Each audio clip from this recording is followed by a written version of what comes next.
नमस्कार, बहुत स्वागत है आपका। आप देख रहे हैं गणेशा धर्मा सन्मार्ग। धनु राशिफल 2023। ये पूरा साल आपके लाइफ में पूरी तरह से बदलाव लाने वाला है, क्योंकि आपके ऊपर जो चल रही थी साढ़े साती वो समाप्त हो जाएगा। तो साढ़े साती से मुक्त होकर इस 2023 में कितने पंख लगेंगे आपको, आज हम आपको यही बताएंगे। तो वीडियो के अंत तक बने रहें और ये प्रेडिक्शन चंद्र राशि पर आधारित है। तो इस वर्ष करेंगे आप ढेर सारी यात्राएं और यात्रा आपके लिए सफलता देने वाला रहेगा।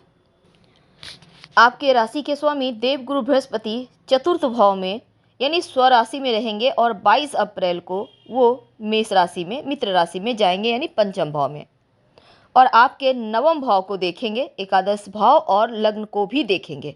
तो देवगुरु की कितनी कृपा बरसेगी ये भी हम जानेंगे। और कर्म फलदाता जो शनि महाराज हैं आपके लिए दूसरे और तीसरे भाव के स्वामी हैं।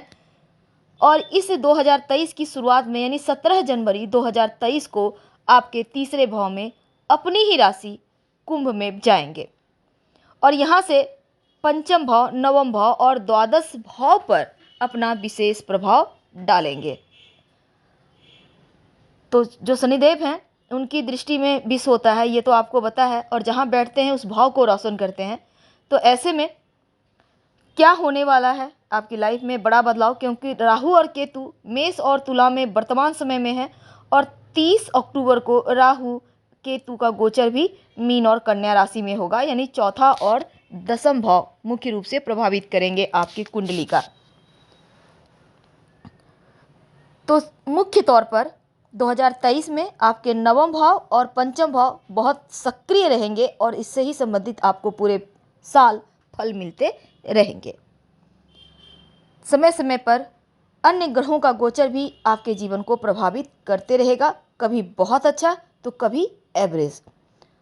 तो शुरुआत में देखिए, अनेक तरह की वर्ष की शुरुआत में शुभ सूचनाएं मिलती भी दिखेगी और जीवन में महत्वपूर्ण क्षेत्रों में खास प्राप्त होने वाला है। खासकर अगर आप विद्यार्थी हैं तो पढ़ाई लिखाई के मामलों में आपके लिए बहुत अच्छा है, क्योंकि आपकी बुद्धि और आपकी सोचने की शक्ति पर भी इन ग्रहों का विशेष प्रभाव पड़ेगा और बदलाव आएंगे। तो विद्यार्थियों के लिए बहुत अच्छा है। अगर आप शुरुआत में ही कोई कंपटीशन के एग्जाम देते हैं, कोई एग्जाम देते हैं, तो यकीन मन उसको आप क्रैक कर सकते हैं। लेकिन अगर आप प्रेम संबंध में हैं तो इस समय आपके लव मैरिज करने के भी योग हैं और वैवाहिक जीवन में संतान को लेकर थोड़ा सा बदलाव है। हालांकि देखिए, अधिकांश रूप से आप यात्राओं में व्यस्त रहेंगे, यात्राओं को करेंगे और साथ ही इस समय लंबी दूरी की यात्रा या विदेश जाने के योग है। अगर आप संतान प्राप्ति के लिए प्रयासरत हैं तो संतान प्राप्ति के लिए भी विशेष योग बने हुए हैं। हालांकि जनवरी का जो महीना है, छोटे मोटे दाम्पत्य जीवन में उतार चढ़ाव है, लेकिन आपकी सोचने समझने की शक्ति आपको तमाम उतार चढ़ाव से बाहर निकाल ही लेगा। वैसे तो राहु आपके पंचम भाव में आपकी बुद्धि को तेज करेगा। हालांकि थोड़ा सा भ्रम की भी स्थिति है, तो सही और गलत को गलत मानने से परहेज करें, सही को गलत मानने से, और सही गलत में फैसला सोच समझ कर ही लें तो उत्तम है। हालांकि आपकी इनकम बढ़ती भी दिखेगी। फरवरी के महीने में आपका साहस बढ़ेगा, पराक्रम बढ़ेगा और अगर आप जॉब करते हैं तो पद प्रतिष्ठा प्रमोशन के योग हैं। आप मजबूती के साथ यहाँ पर आप रहेंगे और खूब मेहनत करेंगे। आपके सहकर्मी का भी सपोर्ट आपको मिलता हुआ इस समय दिखेगा। मार्च के महीने में दाम्पत्य जीवन में छोटे मोटे उतार चढ़ाव रहेंगे और अप्रैल के महीने में 22 अप्रैल को आपके पंचम भाव में जब देवगुरु बृहस्पति आएंगे तो राहु वहाँ पहले से मौजूद है और सूर्य भी। तो ऐसे में क्या होगा, सूर्य, राहु और बृहस्पति तीनों के पंचम भाव में रहने से ग्रहण दोष की स्थिति भी बनेगी और पितृदोष का प्रभाव भी दिखेगा। यदि आपकी कुंडली में भी पितृदोष है तो इस समय अशुभ परिणाम प्राप्त हो सकते हैं, तो इससे बचने का आपको उपाय करना चाहिए। वैसे तो मई, जून, जुलाई, अगस्त ये 4 महीना खासकर राहु और बृहस्पति का गुरु चांडाल दोष का प्रभाव भी आपके जीवन में दिख रहा है, जिससे हो सकता है आप कुछ गलत निर्णय लें जो आपके जीवन में परेशानियां दे दे। वैसे प्रेम संबंधों में समस्या है, क्योंकि सब कुछ बेहतर होते हुए भी आप एक दूसरे को समझ नहीं पाएंगे, जिसके कारण रिश्तों में थोड़े से तनाव है। संतान की संगति पर भी आपको ध्यान बनाए रखना चाहिए और संतान के स्वास्थ्य का भी थोड़ा सा ख्याल रखिएगा।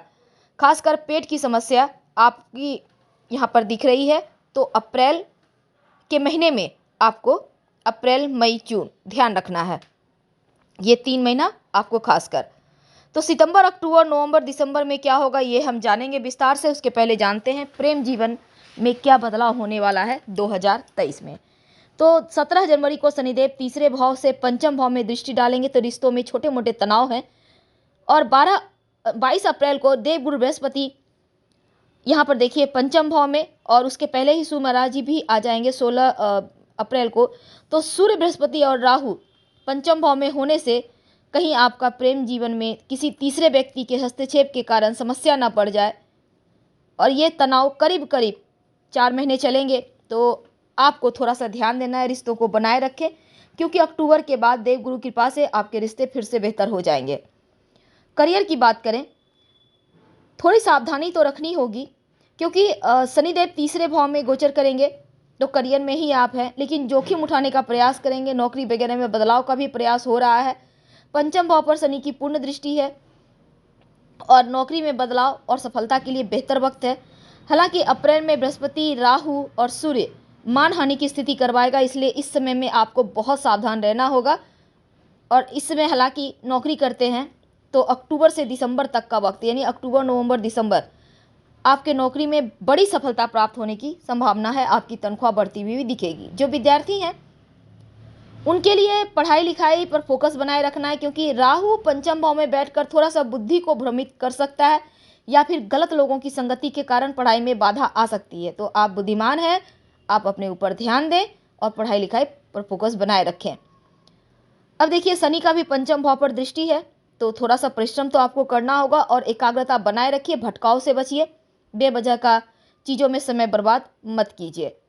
जैसे ही सूर्य यहाँ से निकलेंगे तो बृहस्पति राहु का गुरु चांडाल दोष बनेगा, तो बुद्धि भ्रमित हो रही है। तो ऐसे में गायत्री मंत्र आप रोज पढ़ें, भगवान सूर्य को प्रणाम करके तमाम दोष खत्म हो जाएगा। और उच्च शिक्षा की प्राप्ति के लिए जनवरी, फरवरी, मार्च, अगस्त और सितंबर का महीना ज़्यादा श्रेष्ठ रहेगा आपके लिए। धन की बात करते हैं, तो ज़्यादा आपको इस वर्ष परेशान नहीं होना है, क्योंकि किसी न किसी माध्यम से धन आता रहेगा, और धन के मामलों में, बैंक बैलेंस के मामलों में बढ़त है, यहाँ पर आपको टेंशन नहीं लेना है। लेकिन अप्रैल, अगस्त, सितंबर और दिसंबर का महीना थोड़ा सा धन के मामलों में सावधानी रखें। ज़रूरत से ज़्यादा खर्च करना या किसी को उधार देना, ये सभी चीज़ों से आपको बचना होगा। पारिवारिक जीवन में देवगुरु बृहस्पति चतुर्थ भाव में है, तो सुख शांति है। दूसरे भाव में शुक्र और शनि हैं। शुरुआत में पारिवारिक जीवन में कोई गुड न्यूज़ मिलेगा, किसी पारिवारिक समारोह में आप जा सकते हैं। पंचम में राहु के कारण चतुर्थ भाव पाप कर्तरी दोष से युक्त होगा, तो ऐसे में सुख में थोड़ी कमी है। माँ के स्वास्थ्य का ध्यान बनाए रखें, और खासकर पिता से संबंधों में उतार चढ़ाव ना आए, इसका भी आपको ख्याल बनाए रखना चाहिए।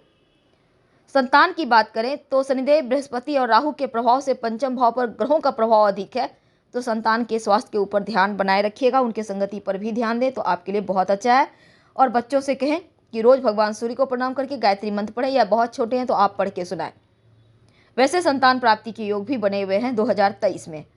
विवाह की बात करते हैं, शुरुआत में सप्तम भाव पर सूर्य बुध का प्रभाव है। दाम्पत्य जीवन में प्रेम है, समर्पण है, और यहाँ पर देखिए एक दूसरे से प्रेम बढ़ेगा, सामंजस्य बढ़ेगा, तमाम जिम्मेदारियों को उठाएंगे। वर्ष के अंतिम समय में संतान प्राप्ति की प्रबल संभावना बनेगी। जो व्यापारी भाई हैं उनके लिए उम्मीद से कहीं ज़्यादा सफलता प्राप्ति के योग हैं। व्यापार में उन्नति होगी। वर्ष की शुरुआत बहुत अच्छा है, और आपकी अपनी कम्युनिकेशन स्किल की वजह से नए लोगों से संपर्क भी आपके बढ़ेंगे, जो आपको बढ़त दिलाएगा, फ़ायदा दिलाएगा। विदेशी कारोबार में भी बढ़ोतरी दिख रही है। इस वर्ष आपको संपत्ति, प्रॉपर्टी, वाहन या अपना मकान या पुरखों का मकान जैसी चीज़ें मिलने के भी योग बने हुए हैं। खासकर जनवरी, फरवरी, मार्च, अप्रैल, ये 4 महीने आपके संपत्ति में बढ़ोतरी करने वाला है। अपना वाहन खरीदने के भी योग है, लेकिन आपको दुर्घटना जैसी चीज़ों में फंसने से बचना होगा, क्योंकि यहाँ पर देखिए खासकर वाहन का जो आप खरीद कर रहे हैं, तो सितंबर के अंत तक थोड़ा सा चुनौती है। ये मई, जून, जुलाई, अगस्त, सितंबर, तो इस समय में खुद से वाहन ना चलाएं तो ज़्यादा अच्छा रहेगा। वैसे धन लाभ के मामलों में आपके पक्ष में है चीज़ें, तो धन भी आएगा। और स्वास्थ्य की बात करें तो सूर्य राहु का पंचम भाव में होने से थोड़ा सा पेट की समस्या है, थोड़ा ध्यान रखना है। पाचन तंत्र वगैरह का ख्याल रखें, खान पान का ध्यान रखें। देवगुरु बृहस्पति की नियमित आराधना करें, या फिर ओम ब्रीं बृहस्पति नमः का 5 बार रोज सुबह आप पाठ ही कर ले तो अच्छा है। संभव हो तो राम रक्षा स्तोत्र का पाठ रोज सुबह एक बार करें या फिर सुन लें। गाय को हरा चारा आप खिला सकते हैं, आपके लिए उत्तम रहेगा। माथे पर हल्दी या केसर का तिलक लगाए तो भी अच्छा रहेगा। तो हम आपसे विदा लेते हैं। जानकारी अच्छी लगे तब लाइक कर सब्सक्राइब करें, अपनों से शेयर करें और कमेंट में हर हर महादेव जरूर लिखें। धन्यवाद।